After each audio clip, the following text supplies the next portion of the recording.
পশ্চিম নলবাৰীৰ চামতাৰ ৰূপকোঁৱৰ কলা পৰিষদ প্ৰেক্ষাগৃহত আজি পশ্চিম নলবাৰীৰ ৰাজহ চক্ৰ বিষয়াৰ উদ্যোগত ৰাজহ চক্ৰটোৰ অন্তৰ্গত গাঁও প্ৰধানসকলৰ মাজত দুৰ্যোগ প্ৰশমন সজাগতা সভা এখন অনুষ্ঠিত হয়।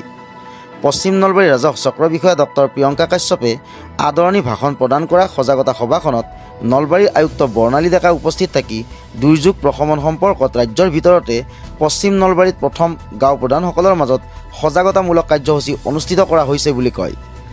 জিলা আয়ুক্ত ডেকাই এই বাৰিষাৰ আৰম্ভণিতে পশ্চিম নলবাৰীৰ গাঁও প্ৰধানসকলে ৰেমল, ধুমুহা আৰু বান দুৰ্যোগৰ সময়ত গাঁও প্ৰধানসকলক দুৰ্যোগত পৰা ৰাইজক সহায় কৰাৰ বাবে সাজু থাকিবলৈ আহ্বান জনায়। গাঁও প্ৰধান ভৱেশ দত্ত আৰু অতুল ভূঞাই আদৰা অনুষ্ঠানত নলবাৰীৰ অতিৰিক্ত আয়ুক্ত তথা জিলা মুখ্য কাৰ্যবাহী বিষয়া ৰুণাভ ৰামচিয়াৰী, অতিৰিক্ত জিলা আয়ুক্ত আশুতোষ ডেকা আৰু নলবাৰী জিলা দুৰ্যোগ ব্যৱস্থাপনা প্ৰাধিকৰণ প্ৰকল্প বিষয়া হেমন্ত বৈশ্যই যিকোনো দুৰ্যোগৰ সময়ত গাঁও প্ৰধানসকলে ল'ব লগা ব্যৱস্থাৰ বিষয়ে বিশদ আলোচনা আগবঢ়ায়। সভাত পশ্চিম নলবাৰী ৰাজহ চক্ৰৰ গাঁও প্ৰধান সন্থাৰ সভাপতি চন্দন শৰ্মা আৰু সদস্য প্ৰাঞ্জল বৰ্মনে দুষাৰ বক্তব্য প্ৰদান কৰে। সভাৰ শেষাংশত নলবাৰী জিলাৰ দুৰ্যোগ সঁহাৰি বাহিনীৰ তৰফৰ পৰা জুই লগা ঘটনাত প্ৰাথমিক পৰ্যায়ত ল'ব লগা ব্যৱস্থা সম্পৰ্কত ভাষণ প্ৰদান কৰে আৰু বাহিনীৰ সদস্যসকলে জুই নিৰ্বাপনৰ ব্যৱহাৰিক কৌশল প্ৰদৰ্শন কৰে। অতুল ভূঞাৰ প্ৰতিবেদন, প্ৰতিবেদক লাইভ।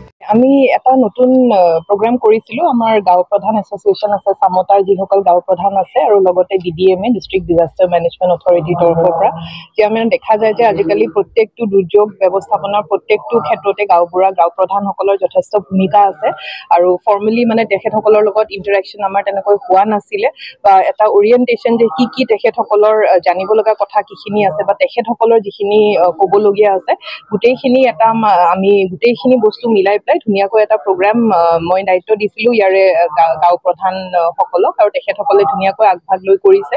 ইয়াতে বহুকেইটা কথা জড়িত হৈ আছে যে দুৰ্যোগ ব্যৱস্থাপনাৰ ক্ষেত্ৰত গাঁও প্ৰধানসকলৰ ভূমিকাটো কি, মিছন বসুন্ধৰাত তেখেতসকলৰ কৰণীয় কি আছে।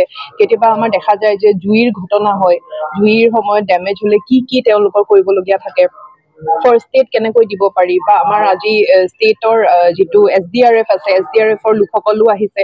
তেখেতসকলে যে কেতিয়াবা পানীত ডুবি গ'লে কি ইমিডিয়েট ৰেছপন্সটো কি হ'ব লাগে, লগতে ধৰক অন্যান্য বহুখিনি ডেভেলপমেণ্টৰ কাম কাজ থাকে। এই আটাইখিনিৰ বিষয়ে আমাৰ ৰিচোৰ্চ পাৰ্চনসকল আজি আহিছে আৰু তেখেতসকলে গাঁও প্ৰধানসকলক এই বিষয়ে এতিয়া প্ৰগ্ৰামটো চলি আছে। বানপানী প্ৰতিৰোধৰ কাৰণে এডভাইজৰী আমাৰ দিয়া হৈছে, সেইখিনি মই শ্বেয়াৰ কৰি দিম আৰু ইতিমধ্যে আমাৰ ফিল্ড অফিচাৰ আছে, আমাৰ চক্ৰ বিষয়া আছে, আমাৰ মেজিষ্ট্ৰেটসকল আছে, তেওঁলোককো কোৱা হৈছে যে জাগাই ঘূৰি থাকিবলৈ।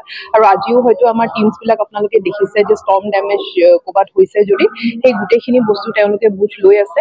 আৰু ৰাইজক মই অনুৰোধ জনাম যে যিহেতু পানীৰ লেভেলবোৰ বাঢ়ি আহিছে, সাধাৰণতে এনে সময়তে দেখা যায় যে যিবিলাক আমাৰ ড্ৰাউনিং ডেথ কেছ হয়, চুইমিঙৰ যিবিলাক এক্টিভিটিজ আছে যে যিকোনো কাৰণতে পানীত সাঁতুৰিব বা এনেধৰণৰ কাম এইকেইদিন নকৰিব যেতিয়ালৈ পানীৰ লেভেলটো আকৌ এটা নৰ্মেল হৈ নাহে।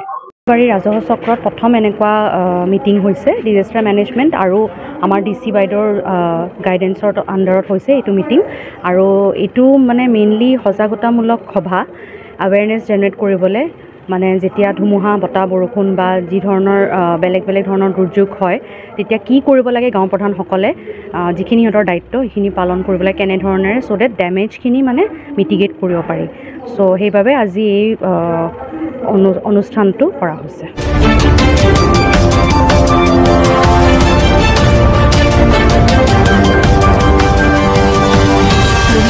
প্ৰতিবেদক লাইভ, পোহৰৰ দিশে এখোজ।